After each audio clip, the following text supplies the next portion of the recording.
Hello, my name is Trey Moss, and today we're going over the history of bipolar.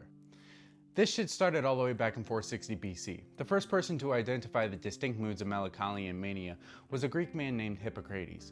He was also the first one to openly state that he thought melancholy and mania were physical ailments and not something demonic or spiritual, unlike the beliefs that would spark up long after his death. You're probably thinking, how did this guy from ancient Greece have a better understanding of science than people only a couple hundred years ago?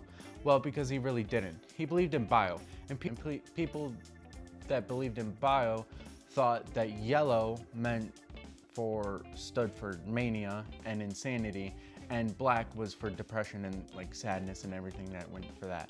That would be disproven by William Harvey in the 17th century. Skipping forward into the future, we end up in France with Jean-Pierre Fellet.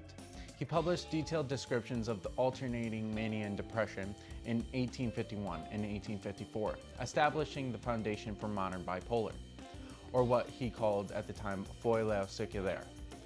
And then the first person to actually give the name bipolar was the German psychiatrist Karl Leonhard in 1957. As I mentioned earlier, in ancient Greece, it was believed that bile was the cause of melancholia and mania, but it was not always viewed as a negative phenomenon. In a few cases, it was seen as a divine gift, mostly because you feel euphoric when in a manic episode. But in cases where it was too bad, they would usually be sent back to their homes where their family would perform home remedies like using alkaline mineral springs, often containing lithium, for baths to calm patients. Other methods include dietary restrictions, bloodletting to balance bodily humors, and sometimes harsh restraining and superstitious remedies. Now, I would assume that these are for the worst cases because they kind of were vibing with it to a certain point. So I would assume that as long as you're not hitting people and trying to kill someone, you're chill. But once we get into the medieval times, people start thinking it's possessions and it's demonic. And basically, if you're anything but normal and holy, you are burnt to death or stoned or drowned or whatever the fuck.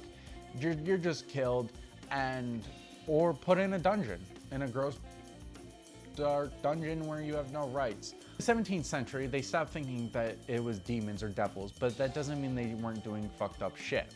People were often put into asylums, leading to mistreatment and unsafe medical practices like bloodletting and using electric eels. Their treatments would be changed over time, but they never stopped being barbaric until the 80s, when they had a better understanding of bipolar. Back then, and still somewhat today, things like this were hidden, and it seems shameful for someone in your family to go through bipolar, which in my opinion, I just think is weird. Today in 2026, it is more stigmatized, I would say. Bipolar isn't just mood swings and being in a bad mood. Just because you are a bitch doesn't make you bipolar. You are just a bitch. I'm a bitch, but I also happen to be medicated for bipolar. There's a correlation there. So don't self-diagnose. I would assume a lot of people, they do nowadays, and that's not something that's great. I will put resources down in the description for anyone that thinks that they may have bipolar so they can get help for this, because it is a serious thing to not be treated for it. But under the right treatments, nowadays, you are pretty much fine. You're chilling. It is still not the best look to have bipolar. I would say that it doesn't affect my life that much, but it definitely does make some relationships harder. But that's about it. You do wake up sometimes and you just want to kill yourself for a couple of days straight.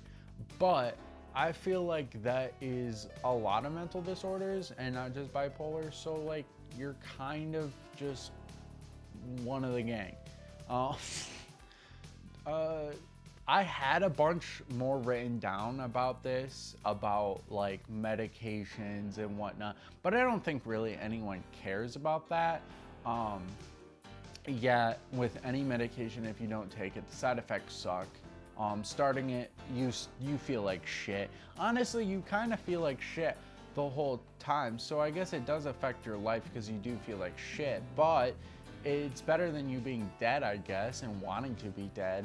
And even with medication, you sometimes do feel like you want to die.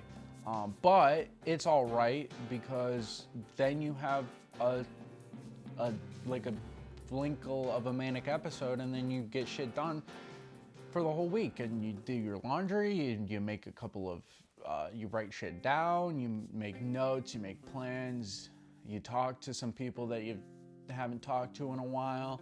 It's great. Being bipolar is one of those things that you just kind of have to it's like surfing. You just got to kind of learn how to surf the waves, you know? You just got to live life. There's the National Alliance of Mental Illness, NAMI. It's a nonprofit that was formed in 1977 by two moms that had schizophrenic sons. I'm gonna have that down there. I did a whole bunch of research on them. So like, if you want, you can donate to them. They do a bunch of campaigning for rights for people in the workplace with mental illness. So I would say it's a pretty good charity to donate to, but like in general, if you want, if you can, donate to charity. I guess it's a pretty cool thing, but make sure you do your research on what charity it is, because you don't want to get scammed. That would be pretty dumb. In conclusion, if you lived back then, you were kind of fucked. Actually, ancient Greece, you were seen that you sometimes had a gift from God if it wasn't too bad, or gods if it wasn't too bad. Fast forward a little bit, you got burnt on the stake, and then fast forward a little bit more, you got experimented on. Then fast forward a little bit more, you got experimented on even more because with medication and pills, and then fast forward, you're chilling. Live with bipolar, take your meds, and have a good day. See ya.